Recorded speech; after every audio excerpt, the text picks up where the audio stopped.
Savez-vous que tôt ou tard, selon l'OMS, plus de 85% des femmes dans le monde souffrent d'un problème gynécologique? Que 20% des consultations gynécologiques sont liées aux infections vaginales?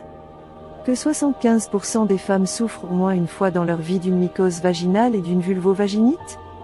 Que 20% d'entre elles souffrent fréquemment de sécheresse vaginale? Que 80% des femmes en situation de ménopause souffrent de bouffées de chaleur? Que ce chiffre atteint 84% en France et 85% aux États-Unis?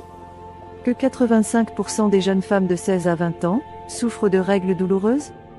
Que 10% des femmes souffrent d'endométriose pouvant plus tard évoluer en provoquant de graves complications, si la maladie n'est pas rapidement prise en charge?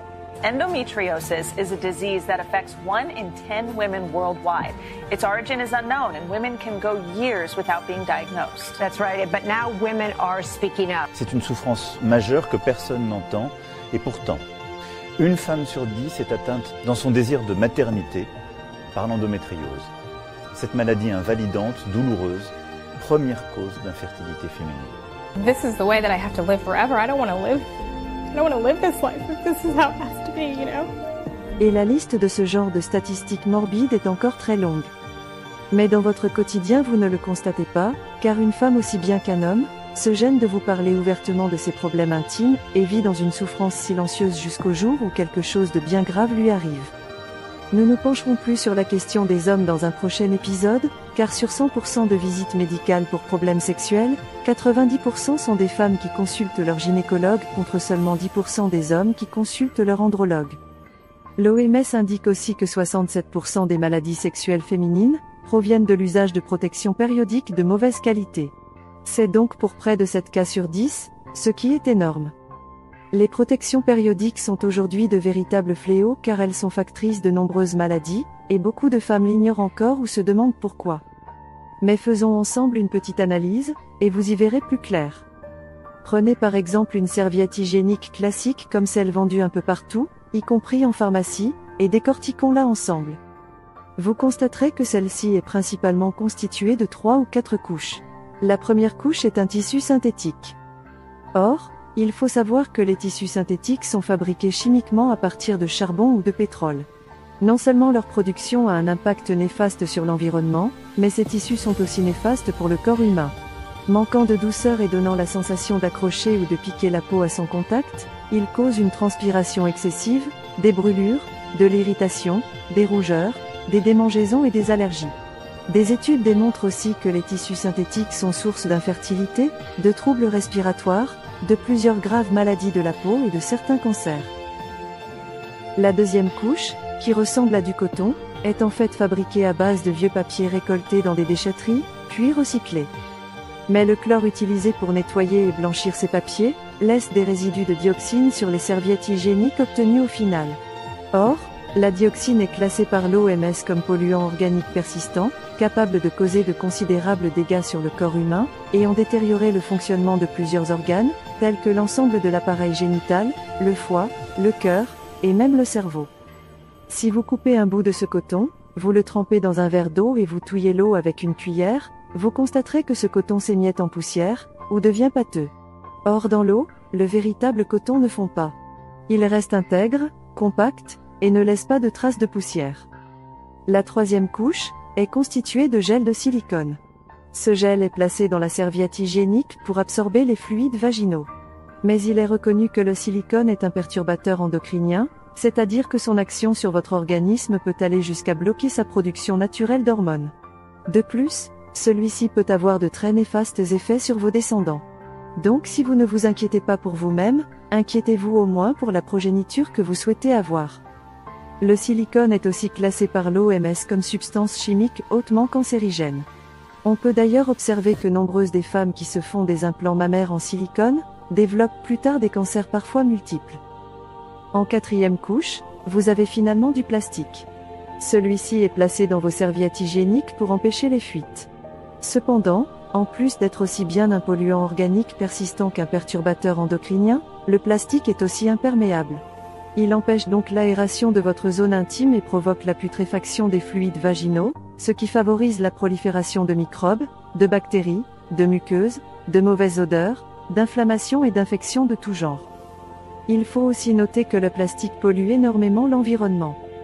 Comprenez-vous un peu mieux à quel point les serviettes hygiéniques que vous utilisez menacent votre santé globale et vous détruisent à petit feu?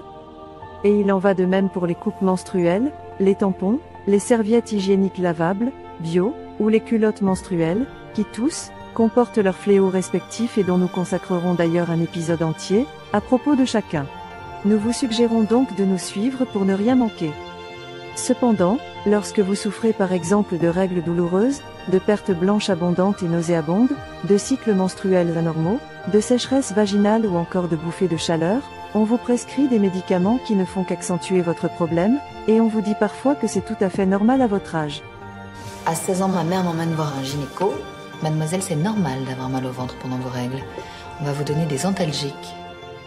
Eh bien non, ce n'est pas du tout correct et ces pratiques doivent cesser, puisque pour résoudre un problème, il faut combattre le mal à sa racine. Pour vaincre une maladie, il faut traiter sa cause, et pas uniquement ses symptômes. Or, en 30 à 40 ans de vie menstruelle, les femmes sont par exemple exposées à la dioxine pendant une durée totale d'environ 6 à 7 ans.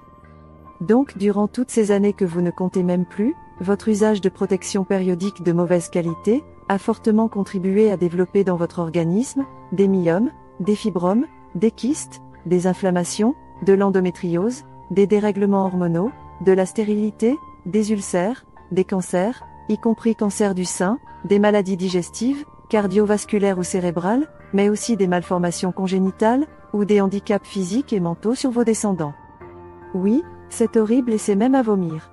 Mais c'est la vérité, et vous le savez. Maintenant, vous devriez certainement être en train de vous demander quelle solution de rechange nous pourrions vous proposer. N'est-ce pas? Effectivement, nous avons bien une alternative à vous proposer. Et non seulement notre solution répond aux normes de l'OMS, mais elle vous met aussi à l'abri des problèmes que nous avons cités, et va même jusqu'à les éradiquer. Lorsqu'on en supprime la cause, les effets d'un problème s'estompent naturellement et finissent par totalement disparaître. Ainsi nous pouvons vous assurer que vous aussi, vous viendrez témoigner de cette alternative aussi bien que le font les gynécologues, mais aussi toutes les personnes qui l'ont essayé avant vous. Fini les règles douloureuses, fini les pertes blanches abondantes et nauséabondes, fini les démangeaisons vaginales. And one thing about my cycle is that I've always had extremely horrible cramps. My cycle is normally around 7 days long. My cycle was split, and almost half the time, my cycle only lasted 4 days, and my pain was nowhere where it usually is. Fini les sensations d'irritation et de brûlure que nous ressentons souvent lorsque nous utilisons des serviettes X. Let me share with you this information, so that you're not crippled by what doctors may say you have. And so you do have purpose. Je l'ai adoptée et j'ai été satisfaite. Je vous la recommande aussi. Faites plaisir à une sœur, à une femme, à une fille. Toutefois, puisque vous ne savez pas à quel point les gens souffrent en silence autour de vous, en vous laissant croire que tout va bien, sensibilisez-les donc sans trop vous poser de questions. Partagez-leur ces informations qui se sont si souvent avérées salvatrices, et nombreuses de ces personnes vous en remercieront profondément. Cliquez donc sur le bouton ou le lien que nous avons mis à votre disposition, et vous serez immédiatement redirigé vers la page de notre solution, après avoir partagé cette publication aux gens qui vous sont chers. Veillez toutefois à ne pas en exclure les hommes, car eux aussi ont dans leur vie des femmes qui leur sont précieuses.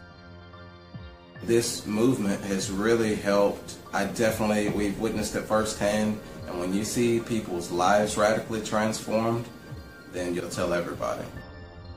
Faites le bon choix pour vos proches et pour vous-même. Transmettez-leur ces informations pendant qu'il est encore temps de le faire, puis venez découvrir notre alternative au plus vite. Et notre solution est,